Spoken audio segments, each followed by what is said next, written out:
बिस्मिल्लाहिर्रहमानिर्रहीम। अस्सलाम वालेकुम नाज़रीन, मैं अहमद फ़वाद हूँ। आप यूट्यूब चैनल देख रहे हैं। नाज़रीन, आज तारीख़ है 17 दिसंबर और दिन है मंगल का।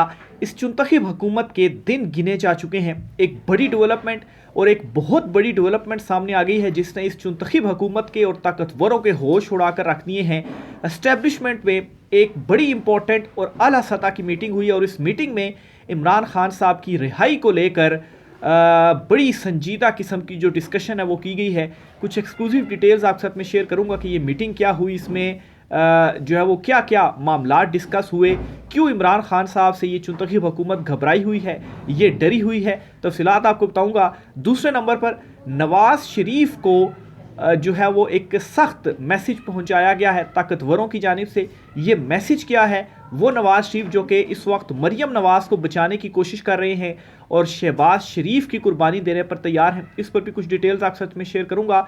और आखिर में नाजरीन, एक मिसाल दी जाती है कि दाना दोस्त से अक्लमंद दुश्मन बेहतर। तो ताकतवरों के साथ इस वक्त यही कुछ हो रहा है कि उन्होंने जो अपने दोस्त चुने हैं वो बड़े नाअहल और निकम्मे किस्म के चुने हैं और इसकी जो है वो बड़ी भारी कीमत उन्हें अब चुकाना पड़ रही है। कुछ एक्सक्लूसिव डिटेल्स आपके साथ में शेयर करूंगा।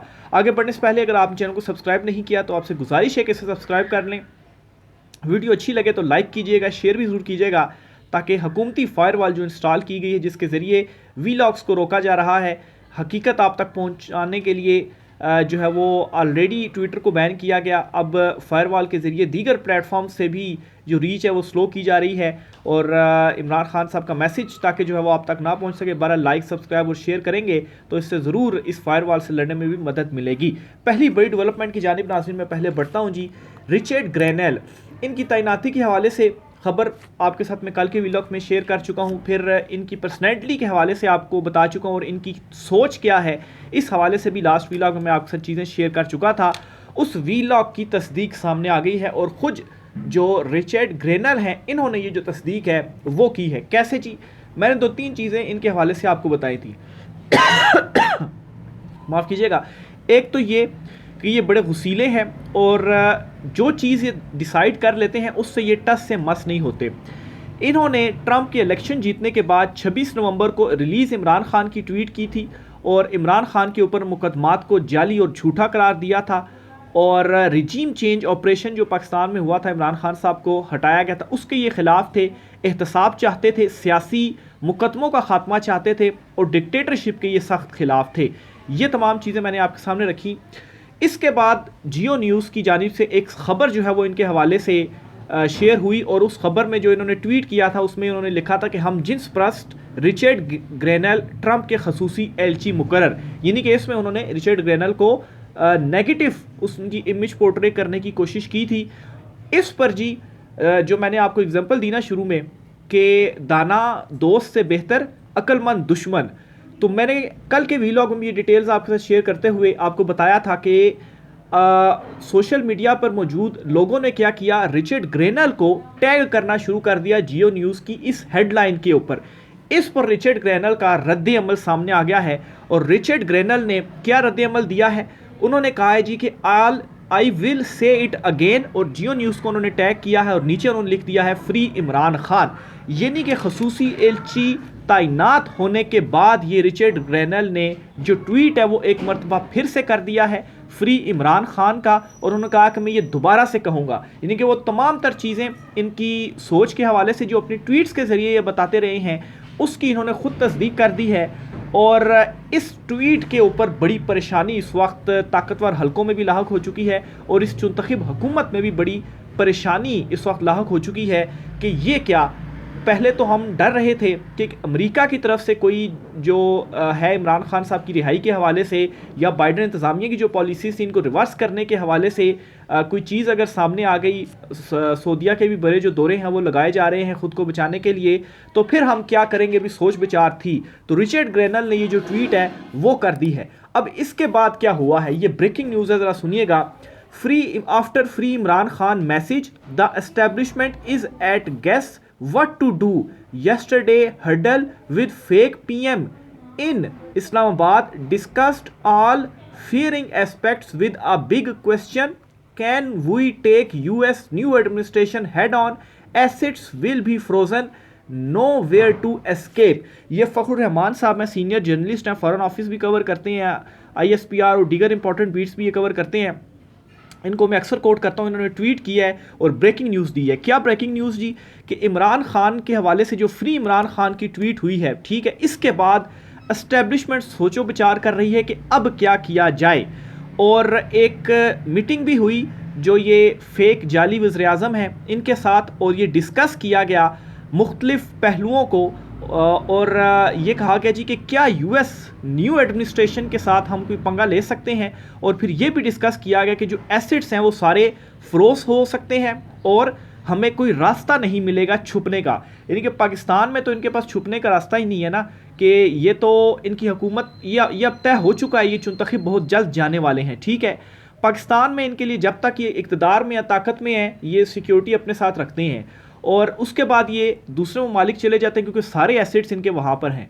तो अब इनको डर ये लग पड़ा है जी कि कहीं एसेट्स जो हैं वो भी हमारे फ्रीज हो गए और कोई हमें वहाँ से भी बचने का रास्ता नहीं मिला, क्योंकि अमेरिका की तरफ से ये जो ट्वीट है वो सामने आ गई है। तो तब हम क्या करेंगे?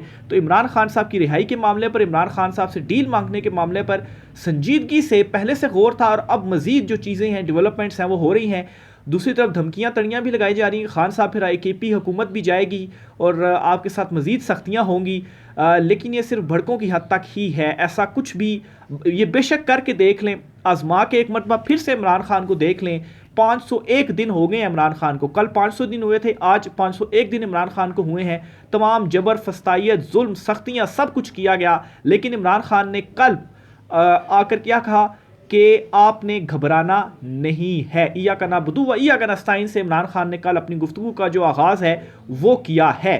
तो इनको इस वक्त हाथ पांव कांप रहे हैं, दौड़ें जो हैं वो इस चुनतखब हुकूमत की लगी हैं कि अब हम क्या करें। इमरान खान दूसरी तरफ डील देने के लिए तैयार नहीं है, और जहाँ से उम्मीदें कुछ थी, बड़ी कोशिशें की गई ट्रंप इंतज़ामिया से मिलने के लिए कि किसी तरह से कोई मुलाकात हो जाए, लेकिन वो भी नहीं हो पाई। और दूसरी तरफ वहाँ से ख़ुद इमरान खान के हक़ में जो ट्वीटें हैं वो आ रही हैं। ओवरसीज़ जो कम्युनिटी है बड़ी मुतहरिक है, और सिर्फ इतना ही नहीं बल्कि ये जो 26 नवंबर वाला मामला हुआ है, इस 26 नवंबर वाले मामले के ऊपर भी अमरीकी हुकाम तक जो तमाम तर चीज़ें हैं, रिपोर्ट्स हैं, वो पहुँचा दी गई हैं। वेट फ़िलहाल इसी चीज़ का किया जा रहा है कि ट्रंप जो है वो 20 तारीख को हल्फ ले ले और बाइडेन इंतज़ामिया का मुकम्मल तौर पर ख़त्म हो जाए, फिर उसके बाद चीज़ों को जो है वो आगे लेकर बढ़ा जाएगा। लेकिन ये मैसेज ये कर दिया गया है कि ट्रंप के हल्फ लेने से पहले पहले अगर खान साहब की रिहाई हो जाती है तो ठीक है, नहीं तो फिर जो चीज़ें हैं वो फिर आपके लिए ठीक नहीं होंगी। तो इस वक्त कोशिश भी ये की जा रही है, बज़ाहिर तो एक ही ऑप्शन बचा है कि अपनी जो गलती है या गुनाह है वो मान लिया जाए, क्योंकि अब गलती नहीं गुनाह है, गुनाह मान लिया जाए, सरेंडर कर लिया जाए इमरान खान के सामने, और फिर इमरान खान देखें इसके ऊपर क्या जो अदालतों से जो मामलात जाते हैं, रिपोर्ट्स आती हैं, वहाँ से जो इंसाफ होता है। अदरवाइज़ अब छुपने का जो कोई रास्ता है वो नहीं बचा। तो ये बहुत बड़ी डेवलपमेंट है जो कि हुई है। दूसरे नंबर पर जी, नवाज़ शरीफ को इस वक्त ताकतवरों ने मुकम्मल तौर पर खामोश रहने का पैगाम भेज दिया है, और बड़ी इंपॉर्टेंट एक मीटिंग हुई है शरीफ ख़ानदान के अंदर। वो कैसे जी? नवाज़ शरीफ एक बयानिया बना रहे थे जब भी कहीं पर तकरीब करते थे, और बल्कि उनके पास है ही एक बात थी, और वो ये कहते थे कि मुझे क्यों निकाला। तो इस पर जी ताकतवरों ने उन्हें पैगाम भेजा कि आप ये जो बात कहते हैं ना कि मुझे क्यों निकाला, तो फिर आप इन सवालों के जवाब दें कि अब आप आए कैसे हैं, अब आप वापस कैसे आए हैं। तो बड़ा एक शट अप कॉल दी गई है, और इसके बाद से नवाज़ शरीफ जो है वो मुकम्मल तौर पर खामोश हैं। इवन के उनके अपनी पार्टी के लोग हैं, उनसे मुलाकातें जो है वो करना चाह रहे हैं, उनको भी जो मुलाकातें हैं वो नवाज़ शरीफ उनके साथ भी मुलाकात नहीं कर रहे। इवन के उनके ऊपर यहाँ तक बैन लग गया जी कि आपने किसी भी अवामी किसी मजमे से, या पहले जो तंदूरों पर आप जाते थे रोटियों के रेट चेक करने, क्योंकि वहाँ पर भी फिर मीडिया जो है वो कोई सवाल कर ले तो आपका पास तो और कोई जवाब नहीं था, सिर्फ यही जवाब था कि मुझे क्यों निकाला।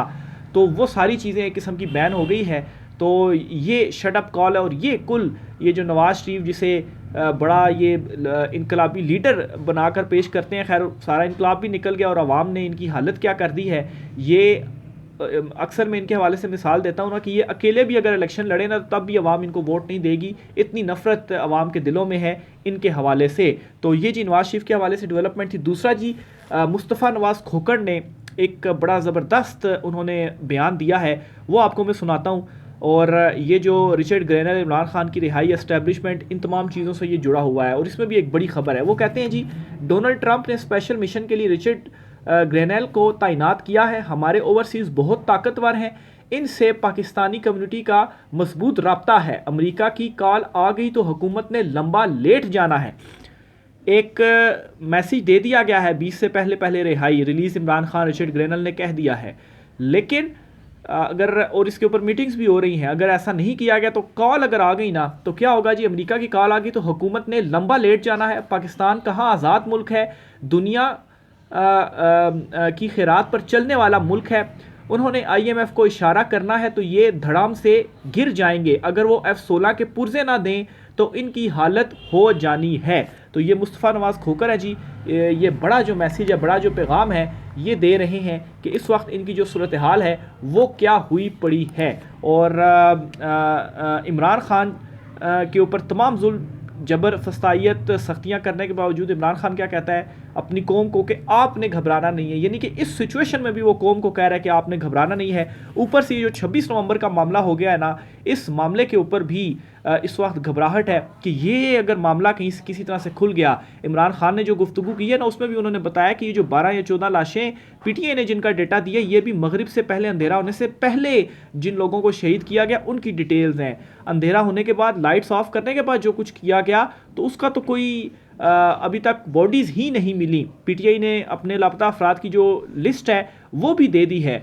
तो वो चीज़ें जब सामने आ गई तो फिर तो ये आलमी अदालतें इंसाफ और आलमी जो फोरम्स हैं, पाकिस्तान तो छोड़ें, यहाँ से अदालतों को बेशक टेक ओवर कर दिए गए। जो वहाँ पर ये मामला जाएंगे सबूतों के साथ तो आलमी तौर पर जो पाबंदियाँ हैं वो भी आप पर लग सकती हैं। देखिए ना, नेतन्याहू के हवाले से किस तरह से वारंट शारंट गालबन जारी हुआ है आलमी अदालतें इंसाफ से। तो ये जो 26 तारीख को किया गया, जिस तरह से मीडिया, बैनुल-अक़वामी मीडिया ने रिपोर्ट किया, बहुत सारी रिपोर्ट्स और खौफनाक रिपोर्ट्स सामने आ गई। अगर ये हकीकत में ये जब सारी चीज़ों के सबूत सामने रख दिए गए तो फिर इनको छुपने की जगह नहीं मिलेगी। ये वैसे ही ट्वीट नहीं किया गया कि जो है वो, दोबारा से मैं आपको बता दूं कि assets will be frozen, nowhere to escape. तो कहीं छुपने की जो जगह है वो नहीं मिलेगी। तो बहरहाल जी, इमरान खान साहब को मुसलसल अभी भी जो मैसेजेस हैं वो पहुंचाए जा रहे हैं, माफ़ी के भी मैसेजेस पहुंचाए जा रहे हैं जी कि आप पर हम माफ़ी भी मांग लेते हैं, लेकिन डील दे दें, लेकिन इनका मैंडेट वापस कर देते हैं। लेकिन मसला इस वक्त ये है कि इमरान खान का मसला इक़्तिदार है ही नहीं।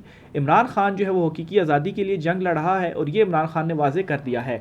एक और ख़बर आपके साथ शेयर करता चलूँ जी, ये रऊफ़ हसन साहब ने भी कन्फर्म किया। उन्होंने कहा है कि इमरान खान 5 इंपॉर्टेंट रहनुमाओं से मुलाकात करने की ख्वाहिश का इजहार उन्होंने किया है, जिनमें एक मौलाना फजल रहमान है, महमूद खान अचकज़ई हैं और दीगर जो अपोजिशन के रहनुमा हैं उनसे। तो अभी तक कोई मैसेज ऑन रिकॉर्ड तो सामने नहीं आया, बस इतनी डिटेल्स सामने आई हैं ज़राए से। और रऊफ़ हसन साहब ने बताया कि इमरान खान साहब ने इस ख्वाहिश का इजहार किया है। देखें, अगर इमरान खान साहब कोई मैसेज पहुंचाते हैं तो मुलाकात के लिए मौलाना फजल रहमान वगैरह जाते हैं या नहीं। महमूद अचकज़ई तो ज़ाहिर सी बात है वो चले जाएंगे, वो तो अभी भी इमरान खान के मौक़िफ़ को डिफेंड कर रहे हैं। बहरहाल मौलाना फजल रहमान जो दूसरी तरफ हुकूमत को भी शट अप कॉल दे रहे हैं, इमरान खान साहब से मिलने जाते हैं, तो फिर उसके बाद क्या स्टांस लेते हैं मौलाना फजल रहमान, ये भी बड़ा इंपॉर्टेंट होगा। बहरहाल इनके हवाले से भी अभी तक कन्फ्यूजन ही है कि ये भी जाली किस्म के इनकलाबी हैं। बहरहाल जी, एक और ख़बर यह है कि मदारिस रजिस्ट्रेशन में सबसे बड़ी रुकावट हुकूमत खुद है। तो मौलाना फजल रहमान ने ये जो बयान है वो दिया है कौमी असम्बली में। ये इज़हार ख्याल करते हुए उन्होंने कहा कि ऐवान की अवामी नुमाइंदगी पर हमें तहफ़्ज़ात ज़रूर हैं, लेकिन साथ साथ पार्लिमानी ज़िम्मेदारियाँ भी ये ऐवान निभा रहा है, हम भी इसी ऐवान का हिस्सा हैं।